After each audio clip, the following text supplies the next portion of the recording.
Good evening, my friends. Let me ask you a simple question. Have you ever felt that sting when you realize someone you trusted only sees you as a tool, a means to their own end, rather than a person with feelings, hopes, and dreams? That sharp, sinking feeling when their real intentions become clear can be heartbreaking, almost like having the rug pulled out from under you. It happens to all of us at some point, and when it does, it can leave us questioning our own worth, our own judgment, and even the goodness we see in the world.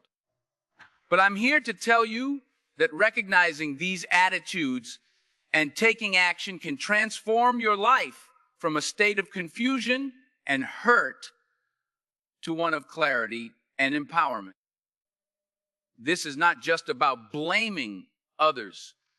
It's about taking hold of your power, reclaiming it, and stepping forward stronger than ever before. You see, many of us want to believe in the inherent goodness of people. We walk around with an open heart, offering our helping hand without hesitation. And that's beautiful. It speaks to our capacity for empathy and connection. But in that beauty, there's also vulnerability. There are individuals out there who latch onto generous souls, milking every last drop of kindness. They find ways to influence us with sweet words or empty promises, just enough to keep us on the hook. Then, when we're no longer useful, they vanish or dismiss us as if our feelings never mattered. It's a brutal awakening. It leaves you questioning, how could I have been so blind? Why did I see the signs? Could I have done something differently? I want to assure you, none of us is completely immune to being used. It doesn't make you weak or gullible. It makes you human. Now, the reason we have to talk about this is because ignoring the reality of such attitudes can slowly drain your spirit. It's not just a momentary disappointment. Over time, it can lead you to doubt your capacity to give or trust at all.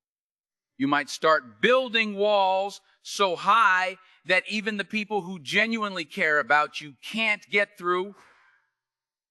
You risk becoming bitter, resentful, or isolated. You start walking around with suspicion, anticipating that everyone you meet is just waiting for the chance to take advantage of you.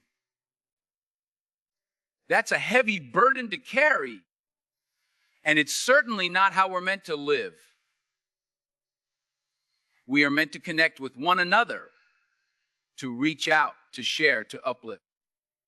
But if we don't address these painful experiences, if we don't learn how to spot and handle those who don't care about us yet exploit our kindness, we wind up losing more than just a piece of our heart.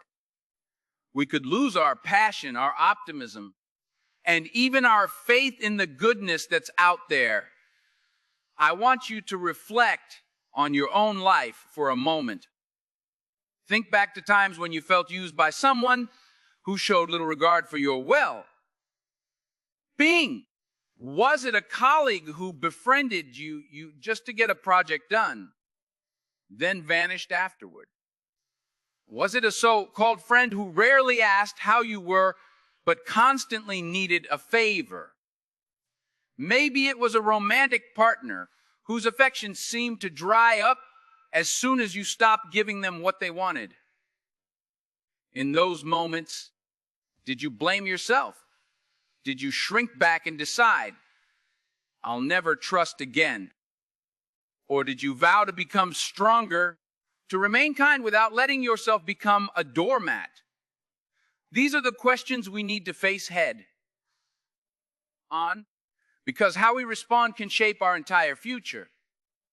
Tonight, I want to address not only the damage these attitudes can cause, but also the solutions to break free and stay free from these manipulative dynamics. I'm asking you to open your heart one more time, not to the people who use you, but to the possibility that you can take control of your interactions. You can set boundaries. You can recognize the red flags. You can step away from people who drain your energy and turn toward those who genuinely appreciate and uplift you. You can embrace growth, healing, and profound connection with those who deserve your time. My goal is to guide you through this process so that by the time we're done here, you'll feel more confident, more energized, and more capable of protecting your peace. Because make no mistake, your peace is priceless. And when you finally understand how to safeguard it, you're unstoppable. Let's talk. First, about seeing the warning signs. Many of us go through life with a desire to help, to be of service, to matter to others. That's a wonderful thing, but it's also a magnet for people who think of relationships purely in terms of, what can I get out of this? These folks are often charming. They shower you with attention right when they need something. Their words sound supportive, but their actions tell a different story. They tend to disappear the moment your resources or your usefulness runs out. It's like they have a switch. Flick it on when they want you. Flick it off when they don't. Recognizing this pattern is crucial, because if we keep giving the benefit of the doubt blindly, we set ourselves up for repeated disappointment. Imagine a coworker who chats you up in the break room, asking about your weekend with genuine interest, until the project you've been working on is submitted. Suddenly they move on, hardly sparing you a glance. You stand there, replaying the friendly conversations, wondering if they were ever real. The heartbreak is subtle but real, because it cuts into the idea that your camaraderie meant something more. Or think about a friend who only texts you in times of crisis, yet when life is going well for them, your messages remain unanswered. It's painful, it's disillusioning. But you need to realize that these people are not your responsibility to fix. You are responsible for caring for your own heart, for showing up in the world in a way that honors your integrity, and for knowing when to walk away so that you can pour your energy into people who reciprocate your kindness. However, be mindful of this. The ultimate damage isn't just about them using you. It's about the bitterness that can creep into your heart if you don't see this dynamic for what it is. You start thinking, no one really cares. Everyone is out to get something from me. That cynicism becomes your new lens.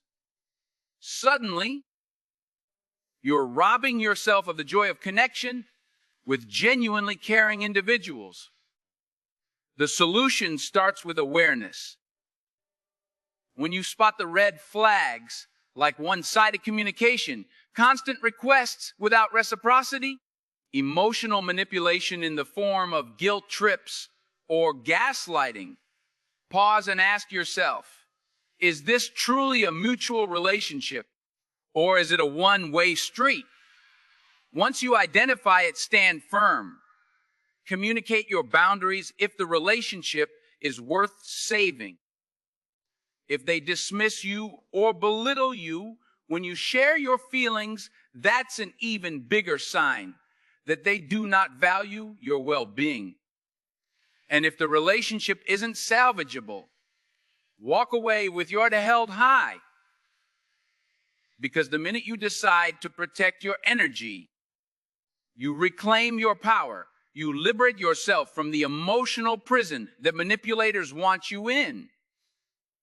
And once you're free, you'll see that you can still be kind, still be open, still be caring, just not to those who only want to drain you.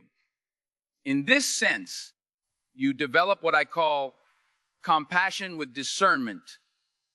Give freely, but be wise in how you invest your heart, your time, and your resources.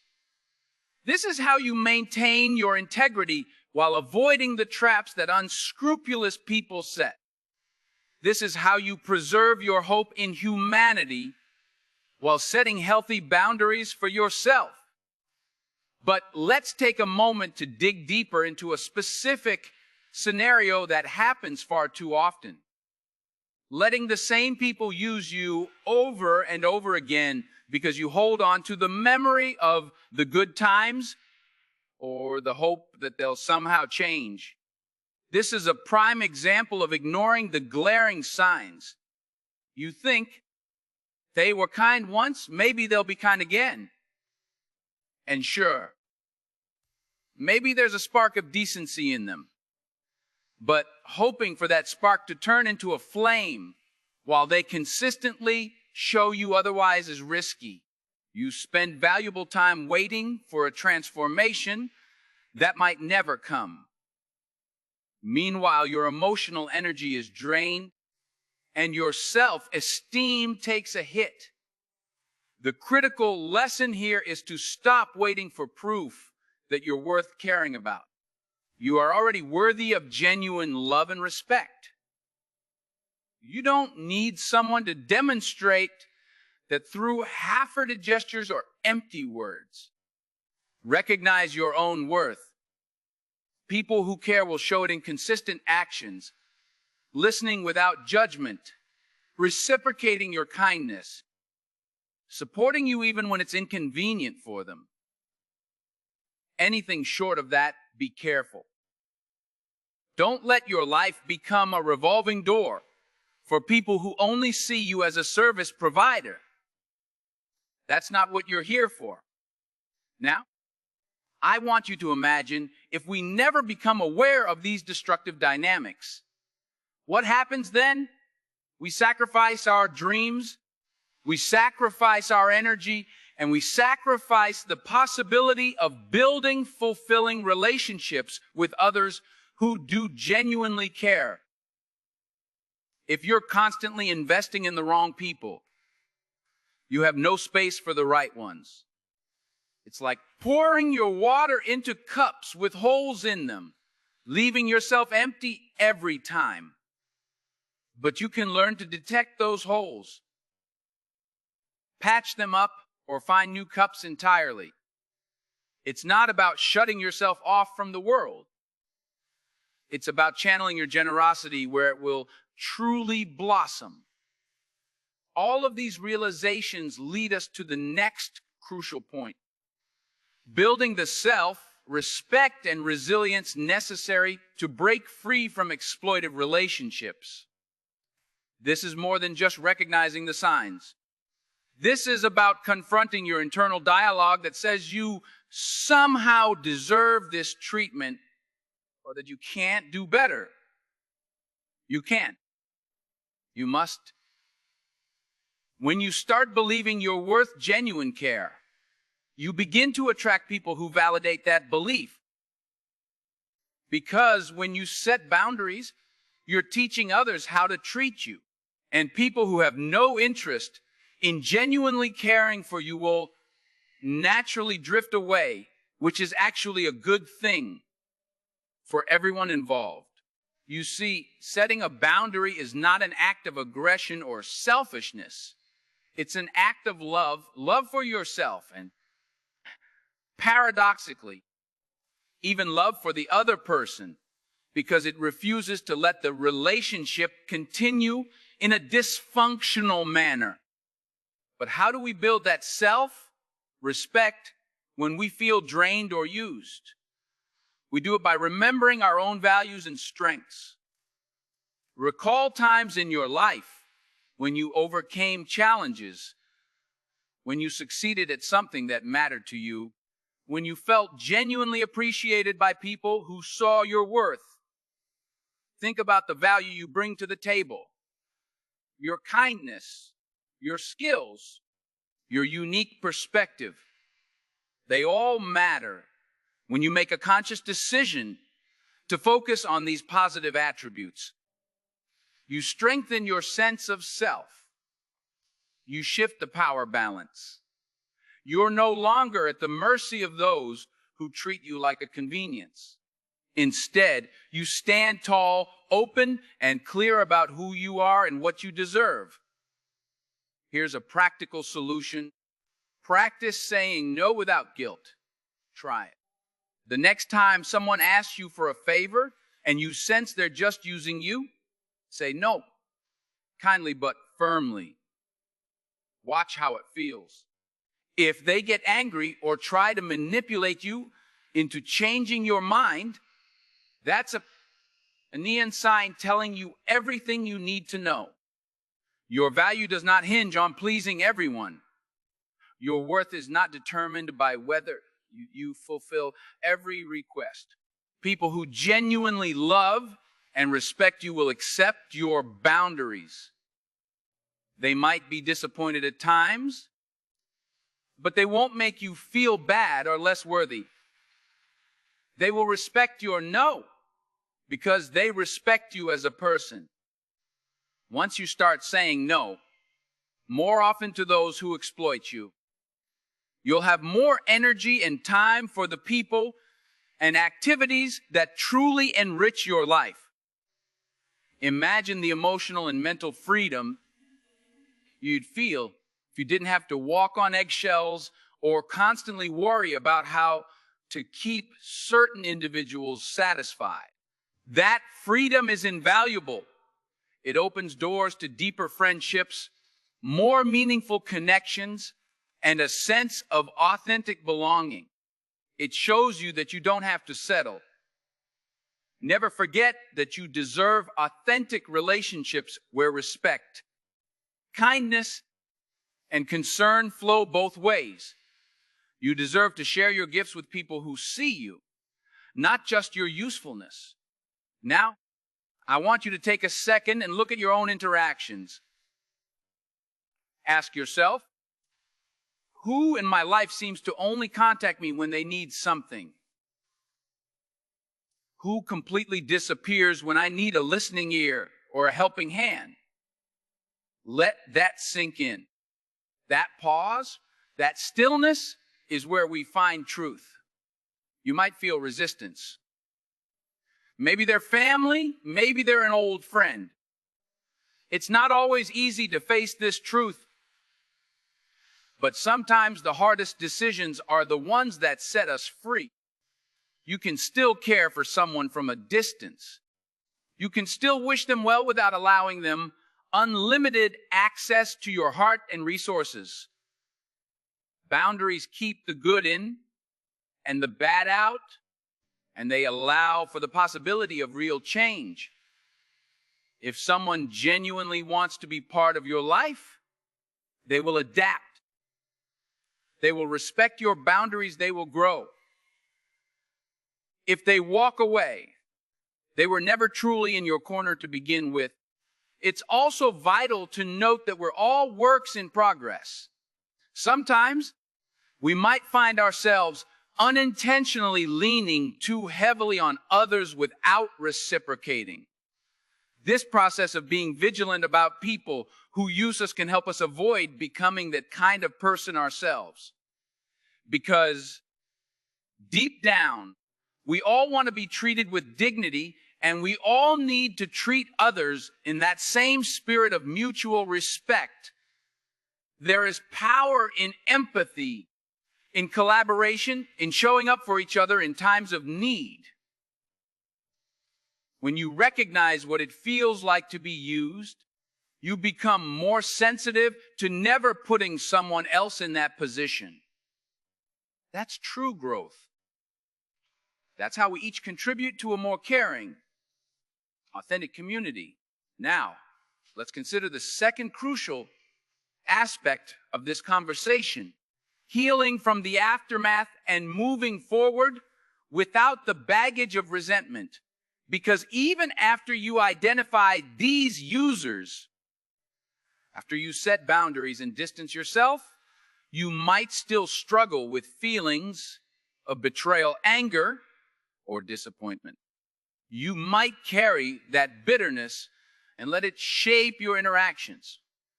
It's understandable, but staying there can rob you of the vibrant life that's waiting for you. Healing, my friends, is essential. And healing isn't about forgetting what happened or downplaying the hurt. It's about turning that pain into wisdom and forging a healthier path ahead. Picture someone close to you betraying your trust in a huge way. They lie about their intentions. They misuse your kindness. They tear your heart to pieces. You're left stunned, confused, maybe even furious. When you carry that anger, you're the one reliving the pain daily, replaying conversations in your mind, trying to figure out where it all went wrong. Over time, this bitterness can become a big, heavy backpack you carry everywhere. Your posture sags under its weight. You approach new relationships with suspicion, always on guard, always expecting the worst. It's like living under a dark cloud that follows you day in, day out. You might even find that you push away the people who do care because you're too busy erecting emotional barriers. That's a lonely path.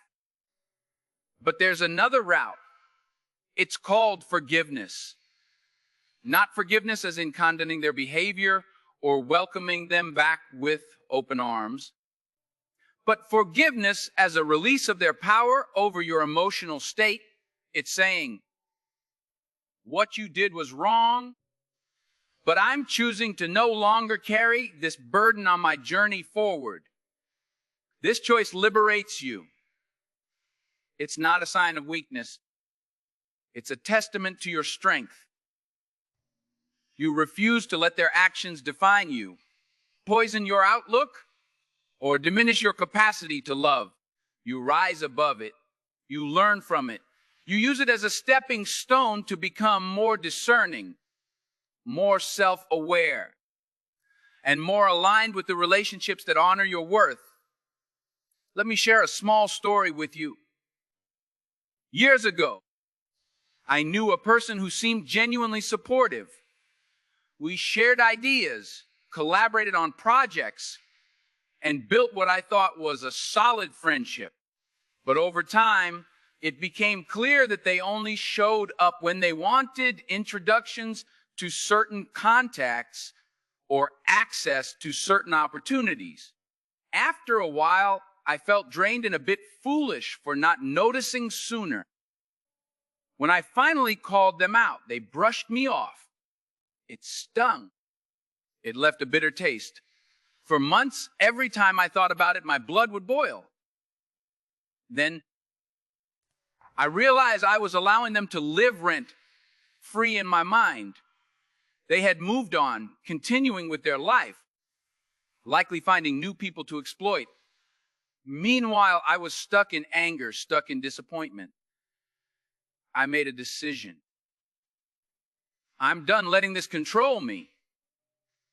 I forgave them, not to let them back into my life, but to let go of my frustration.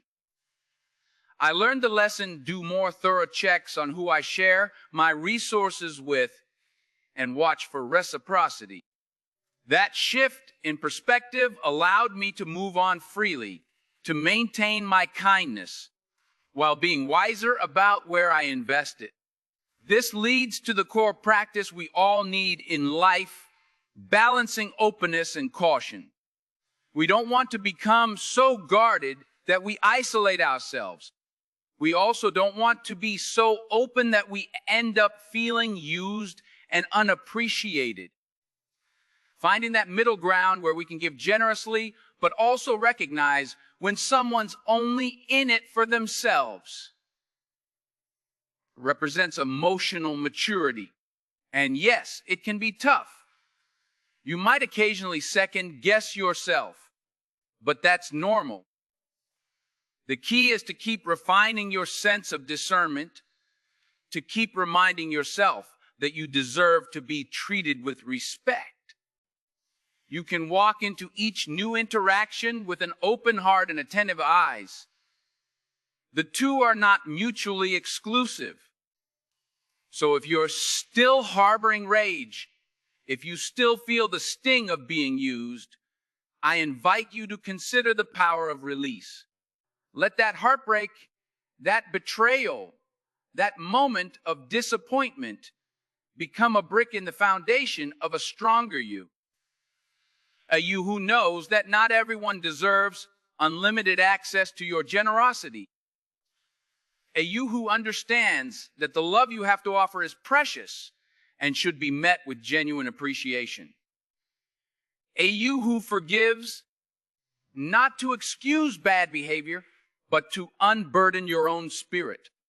In embracing that perspective, you open the door to healthier, more enriching relationships.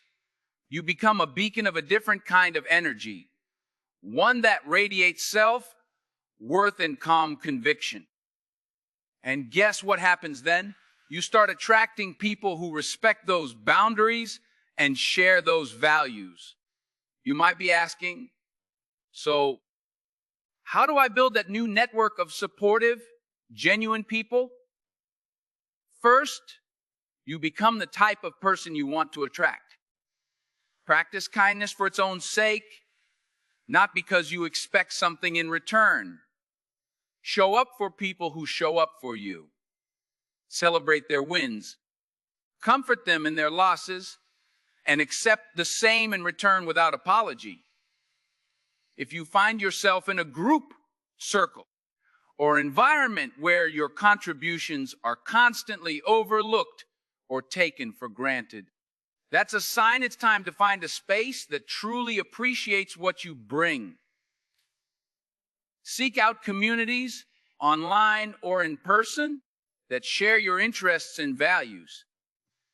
Invest time in relationships that feel mutual and uplifting. Those are the connections that will stand the test of time, that will help you reach higher while staying grounded in love and respect. Now let's shift our gaze toward wrapping everything up and looking ahead with hope. Throughout all of these experiences, all this hurt, all this introspection, there is an underlying lesson: you are not powerless. You get to decide whom you let in. You get to decide how you respond when someone disrespects you. You get to decide whether you carry that anger or let it go. This realization is pivotal because it reminds you that even in the darkest moments, you have a choice. And that choice can pave the way to an empowered future. Let's recall the major points we've touched on tonight. We began by recognizing the deep pain and confusion that come from realizing someone is only using you. That pain can shake our faith in ourselves and in humanity if we don't address it. Next, we spoke about identifying the signs. People who only appear when they need something, who disappear when it's your turn to lean on them, and who disregard or belittle your boundaries. We saw how critical it is to set clear lines to protect your peace. Then we explored the importance of self-respect, of remembering your worth, of choosing to say, so you can no, so you can yes, to healthier connections. We discussed letting go of resentment through the power of forgiveness, not to open the door to repeat offenders, but to free ourselves from the weight of anger. And finally, we considered the necessity of balance, staying open to genuine connection while remaining aware of potential manipulation. Collectively, these insights offer a roadmap to reclaim your emotional well-being and steer your life in a direction aligned with your true value. There's a bright future ahead of you, a landscape of relationships that nourish your soul, of moments where mutual love and respect flourish. But to step into that future, you have to take action. You can't simply listen to these words and think it'll all work out magically. You have to implement what resonates with you. Reflect on your current relationships. Identify where you might need firmer boundaries. Practice the art of a compassionate no. Surround yourself with people who celebrate your presence instead of merely tolerating it. Yes, it might be uncomfortable at first. Yes, you might fear losing some connections. But any relationship built solely on using you is not truly a relationship to begin with. You're losing nothing of genuine value. You're making room for something far better. Above all, don't lose your capacity to love. Don't let the cynicism of a few exploitative individuals dim your light. The world needs that light. You need that light. By maintaining your generosity, your warmth, and your openness, while also standing firm when necessary, you embody the best of both worlds. You become a person who is neither naive nor jaded, someone who can give without being taken advantage of. That's the sweet spot. That's where true fulfillment lies. Remember that your story doesn't end in the chapter where you were used. You hold the pen to write the next chapters filled with integrity, empathy, and real connections. The sting of betrayal can fuel a beautiful transformation in you, turning vulnerability into strength, confusion into clarity, and pain into purpose. Let your past experiences guide you, but don't let them define you. You are not a victim of someone else's selfishness. You are a triumphant spirit ready to build a life brimming with love and respect. So here's my final call to action tonight. After you lay your head on the pillow, reflect on the people who truly stand by you. Think of someone who dropped everything to help you just because you matter to them. Hold on to the feeling of gratitude for that person. Then consider anyone who consistently uses you. Ask yourself what you need to change. It could be a conversation, a boundary, or a clean break. Start small if you have to. Maybe your first step is simply acknowledging the reality of the situation. But make that step, because every great journey starts with a single step, and a life of genuine connections is a journey worth taking. When you wake up tomorrow, do so with intention. Be intentional about where you invest your time and energy. Be intentional about who you let close to your heart. Be intentional about how you respond when you sense you're being used. And if you find yourself slipping back into old patterns, remember that change is a process, not a one-time event. You'll have ups and downs. You'll face setbacks. That's okay. Keep going. Growth is about resilience, about learning the lesson each time until it becomes second nature. I want you to leave here knowing you have every right to demand more from the people around you. More respect, more empathy, more reciprocity. And you have every right to shower them with the same. Together, we can create a cycle of positive, uplifting relationships that benefit everyone involved, as long as we're willing to stand up for ourselves and for each other. That's the vision I'm leaving you with tonight. A world where kindness is treasured, where boundaries are respected, and where every person recognizes their own worth and the worth of those around them. Go forth now and reclaim your power. Notice the signs. Set your boundaries. Heal your wounds through forgiveness. Learn the lessons. Practice balance.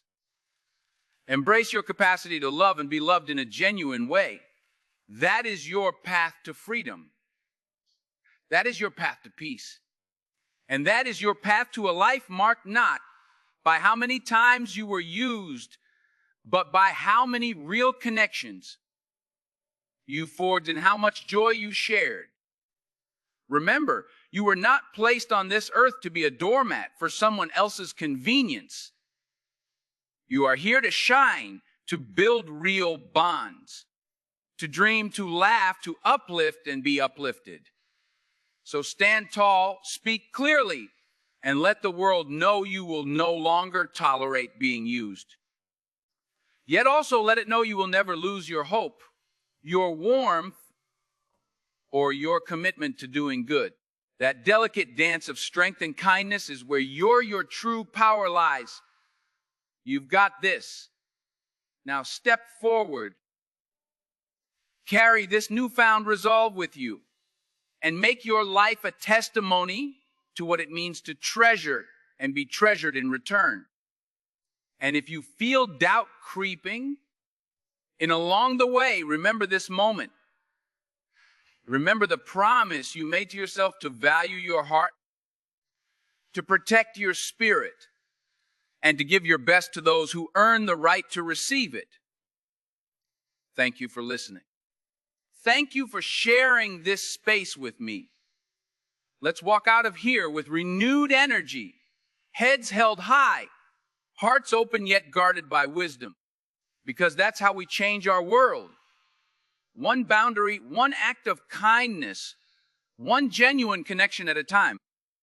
God bless you and keep shining your light.